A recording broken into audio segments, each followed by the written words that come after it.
Hello guys, എല്ലാവരും ഓണമൊക്കെ നന്നായി ആഘോഷിച്ച് അടിച്ചു പൊളിച്ചിരിക്കുന്ന ടൈമായിരിക്കും. എൻ്റെ ഓണം വ്ളോഗ് റിലീസ് ചെയ്യാൻ കുറച്ച് ലേറ്റായിപ്പോയി. എന്തായാലും ഞങ്ങളുടെ ഓണാഘോഷം ഇത്തവണ ആരംഭിക്കുന്നത് ഈ ഒരു ഓണപ്പെട്ടൻ്റെ വരവോടുകൂടിയായിരുന്നു കേട്ടോ. ഓണം എന്ന് പറയുമ്പോൾ എനിക്ക് മനസ്സിൽ ഒത്തിരി നല്ല ഓർമ്മകളുണ്ട്. ഓണം എന്ന് പറയുമ്പോൾ എനിക്ക് മെയിനായിട്ട് മനസ്സിൽ ആദ്യം ഓർമ്മ വരുന്നത് ഈ പൂവിടുന്നത്, പൂക്കളം സെറ്റ് ചെയ്യുന്നതും അതൊക്കെയാണ്. സദ്യ ഉണ്ണുന്നത് മാത്രമാണ്. ആ കുക്കിംഗ് ഭാഗത്തേക്ക് ഞാൻ പോവാറേയില്ല. അതൊക്കെ വീട്ടിൽ അമ്മയും അവരൊക്കെയാണ് ചെയ്യാറ്. അപ്പോൾ എൻ്റെ മനസ്സിൽ ഓണം എന്ന് പറയുമ്പം കുറേ പൂക്കളും ഓണക്കോടിയും സദ്യ കഴിക്കുന്നതും മാത്രമാണ്. അപ്പോൾ എല്ലാ തവണയും ഞങ്ങൾ പൂക്കളം ഇടാറുണ്ട്. അത് ഒന്നാമത്തെ ഓണം തൊട്ടിട്ട് 10ാമത്തെ ഓണം വരെ ഇടാറുണ്ട്. ആദ്യമൊക്കെ ഞങ്ങൾ പൂക്കൾ പറിച്ച് ഒന്നാം ഓണത്തിന് ഒരു പൂ, 2ാം ഓണത്തിന് 2, അങ്ങനെ സെറ്റ് ചെയ്ത് നമ്മൾ ഇടാറുണ്ട്. അതൊക്കെ നമ്മളെ വീട്ടിലും ആ പരിസരത്തൊക്കെ ഉണ്ടാവും. നമുക്ക് വേണ്ട പൂക്കൾ അവിടെയൊക്കെ തന്നെ നമുക്ക് കിട്ടാറുണ്ട്. ലാസ്റ്റ് 10ാമത്തെ ഓണത്തിന് മാത്രമേ നമ്മൾ പോയി വാങ്ങിക്കാറുള്ളൂ. അപ്പോൾ ആ ഒരു പൂക്കളം ഇടുന്നത് ഞാൻ മിസ് ചെയ്യുന്നുണ്ട്. എന്തായാലും എനിക്ക് അങ്ങനെ വലിയ ടാലൻ്റൊന്നും ഇല്ല പൂക്കളം ഇടുന്നത്. പക്ഷെ എനിക്ക് ആ പൂ പറിക്കുന്നതും അതൊക്കെ ഞാൻ എൻജോയ് ചെയ്ത ഒരു ടൈം ഉണ്ടായിരുന്നു. ഇപ്പം നമ്മൾ പൂ വാങ്ങിയിട്ടാണ് ഇടാറ്. ലാസ്റ്റിലേക്ക് എത്തിക്കുമ്പോഴേക്കും പൂക്കളൊന്നും നമുക്ക് കിട്ടാതായി. ഞങ്ങളങ്ങനെ 8, 9, 10 മാത്രം ഇടും. പിന്നെ ലാസ്റ്റ് ഫുൾ ടൈം പൂ മേടിക്കലായി. ഇന്നത്തെ ഓണം എൻ്റെ വീട്ടിലാണ്. അപ്പം ഞങ്ങൾ പോകുന്നതിന് മുന്നേ ചെറിയൊരു ഷോപ്പിംഗ് ആവാമെന്ന് വിചാരിച്ചു. എല്ലാവർക്കും കുറച്ച് ഡ്രസ്സൊക്കെ മേടിച്ചിട്ട് പോകാമെന്ന് വിചാരിച്ചു. ഞങ്ങൾ ട്രെൻഡ്സിൽ പോയി കുറച്ച് ഡ്രസ്സൊക്കെ മേടിച്ചു. അങ്ങനെ ട്രെൻഡ്സിൽ നല്ല കളക്ഷൻ ഉണ്ടായിരുന്നു. നല്ല ഓണം ഓഫേഴ്സും ഒക്കെ ഉണ്ടായിരുന്നു. അങ്ങനെ ഞങ്ങൾ എല്ലാവർക്കുള്ള ഡ്രസ്സൊക്കെ മേടിച്ചു. അങ്ങനെ വീട്ടിലെത്താനും കുറച്ച് ലേറ്റായി. വീട്ടിലെത്തുമ്പോഴേക്കും അമ്മ അടിപൊളി ഫുഡ്, ഇവിടെ ഒരാൾ ആമിക്കുട്ടി നേരത്തെ വിളിച്ച് പറഞ്ഞിട്ടുണ്ടായിരുന്നു എനിക്ക് ബിരിയാണി വേണമെന്ന്. അതുകൊണ്ട് എൻ്റെ അമ്മ ബിരിയാണിയും സദ്യയും രണ്ടും ഉണ്ടാക്കിയിട്ടുണ്ടായിരുന്നു. ബിരിയാണി വേണ്ടവർക്ക് ബിരിയാണി കഴിക്കാം. ചോറും എല്ലാ സൈഡും എല്ലാം അമ്മ ഉണ്ടാക്കിയിട്ടുണ്ടായിരുന്നു.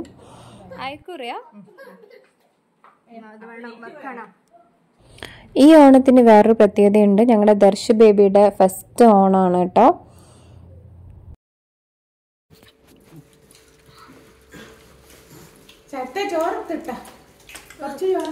അവിയല്, ഇതെന്താ കയപ്പയാ, ഇഞ്ചി, എവിടെ ഓക്കെ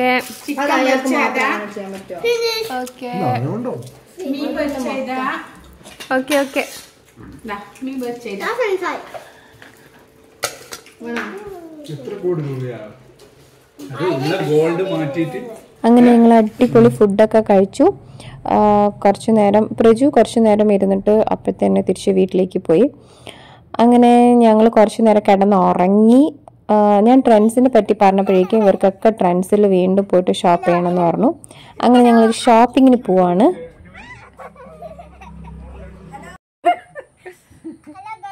അമ്മയുടെ അമ്മയും അപ്പോഴത്തേക്കും വന്നു. അങ്ങനെ ഞങ്ങളെല്ലാവരും കൂടെ ഷോപ്പിങ്ങിന് പോവാണ്. എവിടെയാ പോകുന്നേ? ചെറിയൊരു ഷോപ്പിംഗ്, ഓണം ഷോപ്പിംഗ്.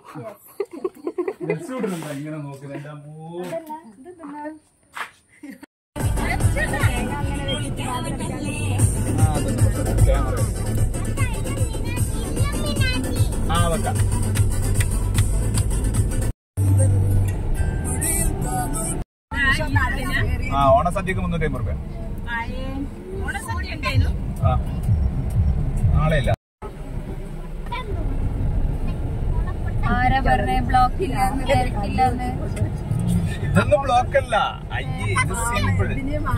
കണ്ടില്ലേ, ഞാൻ എത്തിയിട്ടില്ലേ? ഇതൊന്നും ബ്ലോക്ക് എന്ന് പറയില്ല. അങ്ങനെ വീണ്ടും ട്രെൻഡ്സിൽ പോയിട്ട് എനിക്ക് ശരത്തൊരു ഡ്രസ്സ് മേടിച്ചു തന്നു. എത്ര മനോഹരമായ ആചാരങ്ങൾ! അങ്ങോട്ട് ഡ്രസ്സ് മേടിച്ചു കൊടുക്കുന്നു, ഇങ്ങോട്ട് ഡ്രസ്സ് മേടിക്കുന്നു. അടിപൊളിയാണ് അല്ലേ ഓണം. അപ്പോൾ ഞങ്ങൾ ഡ്രസ്സൊക്കെ മേടിച്ചു. ആമിക്കുട്ടിക്കും ഡ്രസ്സൊക്കെ കുറേ മേടിച്ചു. അങ്ങനെ ഞങ്ങൾ അത് കഴിഞ്ഞ് ഞങ്ങളിവിടെ വടകര മുനിസിപ്പൽ പാർക്കില്ലേ, അങ്ങോട്ടേക്കാണ് പോയത്. എൻ്റെ ഏട്ടൻ ഇപ്പോൾ ശരത്ത്, ഞാൻ പേരനെയാണ് വിളിക്കുന്നത്, അവനിപ്പോൾ വർക്ക് ചെയ്യുന്നത് ഇവിടെയാണ്. പക്ഷേ ഇതിൻ്റെ വ്ളോഗ് ഞാൻ സ്പെഷ്യലായിട്ട് ചെയ്യുന്നതായിരിക്കും. അപ്പോൾ അതിൻ്റെ ഹൈലൈറ്റ്സിലോട്ട് ഞാൻ പോകുന്നില്ല. അങ്ങനെ ഞങ്ങൾ കുറച്ച് നേരം അവിടെ സ്പെൻഡ് ചെയ്തു. അപ്പോൾ നിങ്ങൾ ആരെങ്കിലും സബ്സ്ക്രൈബ് ചെയ്യാതെ എൻ്റെ ഈ വീഡിയോ കാണുന്നുണ്ടെങ്കിൽ സബ്സ്ക്രൈബ് ചെയ്യുക. നിങ്ങൾ സബ്സ്ക്രൈബ് ചെയ്താലേ എനിക്ക് ഇനിയും വീഡിയോ ചെയ്യാൻ പറ്റുള്ളൂ, ഇനിയും മുന്നോട്ട് പോകാൻ പറ്റുള്ളൂ. അപ്പോൾ പ്ലീസ് സബ്സ്ക്രൈബ് ആൻഡ് സപ്പോർട്ട്, എന്നാലേ നമുക്കിനി മുന്നോട്ട് പോകാൻ പറ്റുള്ളൂ.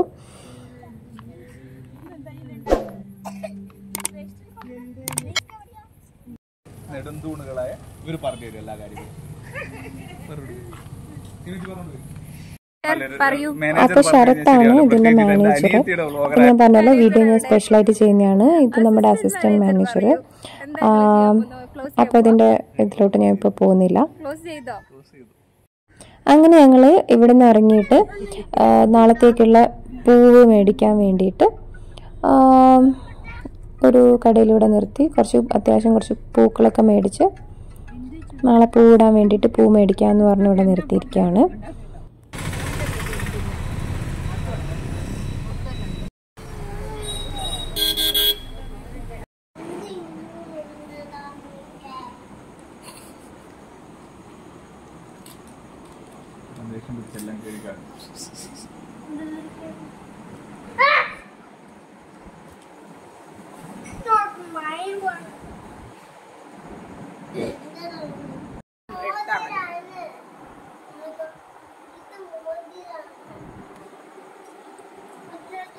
അങ്ങനെ നമ്മൾ വന്ന് നാളത്തേക്കുള്ള പൂവൊക്കെ ഒന്ന് സെറ്റ് ചെയ്ത് വെക്കാമെന്ന് വിചാരിച്ചു. ബിക്കോസ് നാളെ രാവിലെ എഴുന്നേറ്റ് അമ്പലത്തിൽ പോകണം. പിന്നെ നാളത്തെ ഓണം പ്രജുവിൻ്റെ വീട്ടിലാണ്. അതുകൊണ്ട് തന്നെ നാളെ രാവിലെ ഇവിടുന്ന് ഞങ്ങൾ പോവും. അപ്പം രാവിലെ എഴുന്നേറ്റ് പൂവിട്ടിട്ട് അമ്പലത്തിലൊക്കെ പോകണം. അപ്പം പൂവൊക്കെ നമ്മൾ ഇന്ന് തന്നെ റെഡിയാക്കി സെറ്റാക്കി വെക്കും. രാവിലെ എഴുന്നേറ്റ് പൂവിടും എന്നുള്ള കാര്യം ആണ് നമ്മൾ ചർച്ച ചെയ്തുകൊണ്ടിരുന്നത്. ഉണ്ണിമായ പൂവിടാൻ എന്തായാലും ദർശി ബേബി എന്തായാലും സമ്മതിക്കത്തില്ല. അപ്പോൾ ശരത്ത് പറഞ്ഞു, ഞാൻ ഒറ്റയ്ക്ക് എഴുന്നേറ്റിട്ട് 10 മിനിറ്റ് കൊണ്ട് പൂവിടുന്നതായിരിക്കും. ഞാനിപ്പോൾ ഡിസൈൻ ഞാൻ വരയ്ക്കാമെന്ന് പറഞ്ഞിട്ട് ഡിസൈനൊക്കെ സെറ്റാക്കി വെച്ചിട്ടുണ്ട്. പഴയ ഡിസൈൻ ഇതുവരെ വിട്ടിട്ടില്ലല്ലേ? Square design.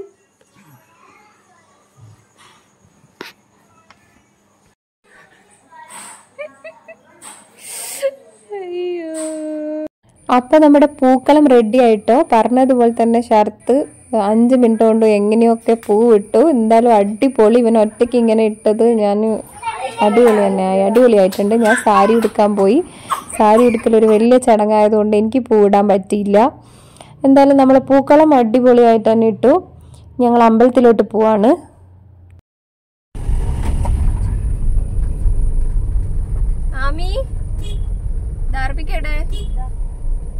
കാണുന്നില്ലല്ലോ.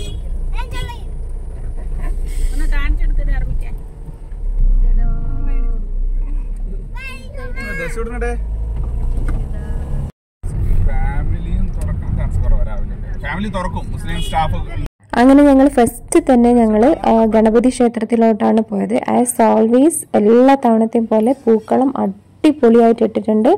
ഇവിടെ എല്ലാ തവണയും ഓണത്തിന് നല്ല ഭംഗിയിൽ പൂവിടും. അപ്പം അത് അടിപൊളിയായിട്ട് ഇട്ടിട്ടുണ്ട്. അത് കഴിഞ്ഞ് ഞങ്ങൾ ഗണപതിനെ കണ്ട മുത്തശ്ശീനെ കാണാതെ പോകരുതെന്നാണ് പറയുക. ഞങ്ങൾ മുത്തശ്ശീനെയും കണ്ടിട്ട് മുത്തശ്ശിയുടെ അമ്പലം അതിന് തൊട്ടടുത്താണ്. മുത്തശ്ശിയുടെ അമ്പലത്തിൽ പോയി ആമിക്കുട്ടീനെ മുത്തശ്ശീനെ കാണിച്ചു കൊടുക്കുകയാണ് അമ്മ. അതെപ്പോഴും ഇങ്ങനെ ക്ലോസ്ഡ് ആയിരിക്കും. നമുക്ക് ഇതിൽ കൂടെ നോക്കിയാൽ മുത്തശ്ശീനെ കാണാൻ പറ്റും. മുത്തശ്ശീനെയും കണ്ടിട്ട് പിന്നെ ഞങ്ങൾ അതിനടുത്ത് തന്നെ പോതിയാൽ അമ്പലമുണ്ട്. പിന്നെ ഞങ്ങൾ അങ്ങോട്ട് പോയി. ക്ലോസ് ചെയ്യാനായി എന്നാണ് പറഞ്ഞത്. പക്ഷേ ഞങ്ങൾക്ക് ഭാഗ്യം നടയൊന്നും ക്ലോസ് ചെയ്തില്ല. ഞങ്ങൾ എന്നിട്ട് പോതിയാൽ അമ്പലത്തിലും പോയി. ഞങ്ങൾ വരുമ്പോൾ ഓണപ്പട്ടൻ അവിടെ നിൽക്കുന്നുണ്ടായിരുന്നു. ആമിക്കുട്ടി ഫസ്റ്റ് ടൈമാണ് കേട്ടോ ഈ ഓണപ്പട്ടനെ കാണുന്നത്. എൻ്റെ ഫസ്റ്റ് സ്റ്റാർട്ടിങ് വീഡിയോയിൽ അവൾ ഓണപ്പട്ടനെ കണ്ട് പേടിച്ചിട്ട് പൈസയൊക്കെ കൊടുക്കുന്നത് നിങ്ങൾ ശ്രദ്ധിച്ചോന്നറിയില്ല. അവൾ ഫസ്റ്റ് ടൈമാണ് ഈ ഓണപ്പട്ടനെ കാണുന്നത്.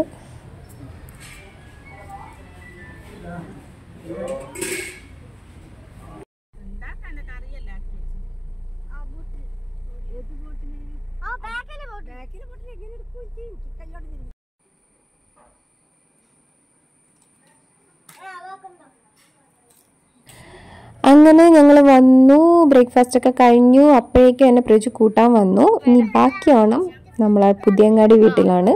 അപ്പോൾ ബാക്കി നമുക്ക് അവിടെയാണ് നമ്മുടെ ഓണം.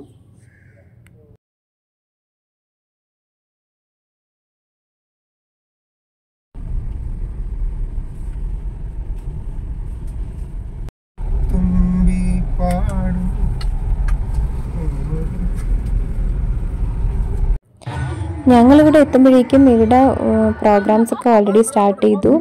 ഇവിടെ ഇങ്ങനെ എല്ലാ തവണയും ഓണത്തിന് ഞാനിതുവരെ കണ്ടിട്ടില്ല, ഇവിടെ പ്രോഗ്രാംസ് ഉണ്ടാവാറുണ്ട്.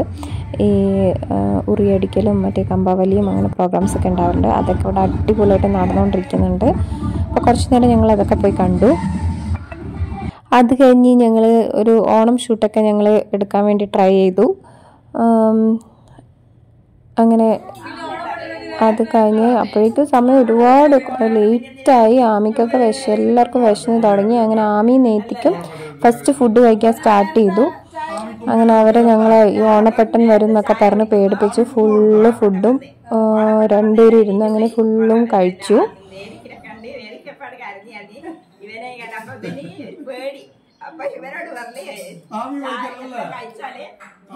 എല്ലാ തവണത്തെയും പോലെ ഞങ്ങളുടെ ഓണസദ്യ അടിപൊളിയായിരുന്നു. ആസ് ഓൾവേസ് നമ്മൾ എല്ലാ വീട്ടുകാരും കൂടി ഒരു വീട്ടിൽ നിന്നാണ് നമ്മൾ ഓണം സെലിബ്രേറ്റ് ചെയ്തത്. ഇത്തവണ തറവാട്ടിൽ നിന്നല്ല, രാംദാസ് അപ്പൻ്റെ വീട്ടിൽ നിന്നായിരുന്നു.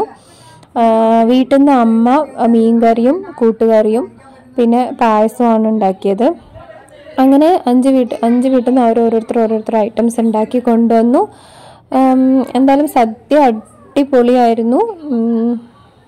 അങ്ങനെ ഞങ്ങൾ സദ്യയൊക്കെ കഴിച്ചു. ഐറ്റംസ് ഉള്ള ഇത് സാമ്പാർ,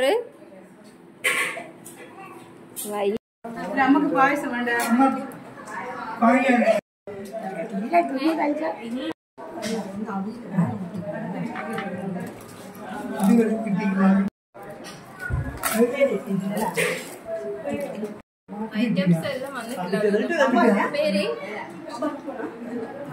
അവിയല്, കൂട്ടുകറി, പുളി, പച്ചടി, സാമ്പാർ, ഇനി ചിക്കൻ, രസം, ബീഫ്.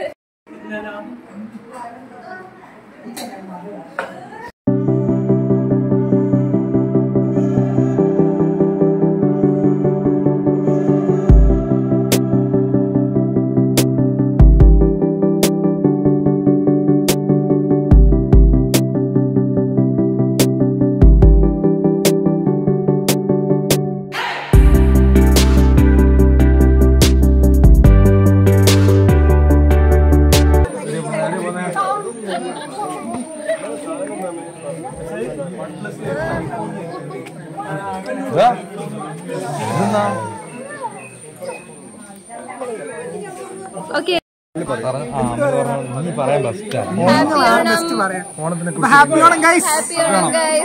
ഞങ്ങൾ ഓണം ഇവിടെ തീരാൻ പോവല്ലേ. ലാസ്റ്റ് ഒരു ഫോട്ടോ സെഷനുള്ള തയ്യാറെടുപ്പിലാണ് എല്ലാരും. ഇതാണ് നമ്മുടെ ഇത്രയും ടീം. എല്ലാരും ഓരോ സൈഡിലാണുള്ളത്, ക്യാമറയിൽ കൊള്ളുന്നില്ല. ഓണം എങ്ങനെയുണ്ടായി? ഓണം അടിപൊളി, ഓണം അടിപൊളി, അടിപൊളി, എപ്പോഴത്തെ പോലെ അടിപൊളി. അങ്ങനെ ഞങ്ങളുടെ ഓണം ഇവിടെ തീരാൻ പോവായിരുന്നു. ഞങ്ങൾക്ക് എന്നത്തെയും പോലെ ഒരു നല്ല ഓർമ്മയുള്ള നല്ല ഒരു അടിപൊളി ഓണമായിരുന്നു. ഞങ്ങൾക്ക് എല്ലാവർക്കും ഇങ്ങനെ ഇപ്പോൾ വിഷുവിന് എല്ലാവർക്കും കൂടെ ഒരുമിച്ച് കൂടാൻ പറ്റി.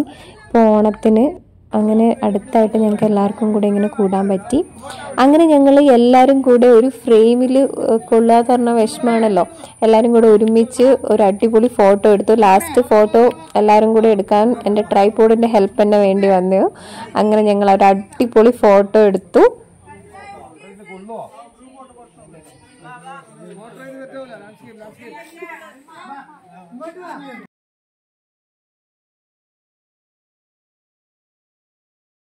അച്ചാച്ചനാണ് മൽഹാർ.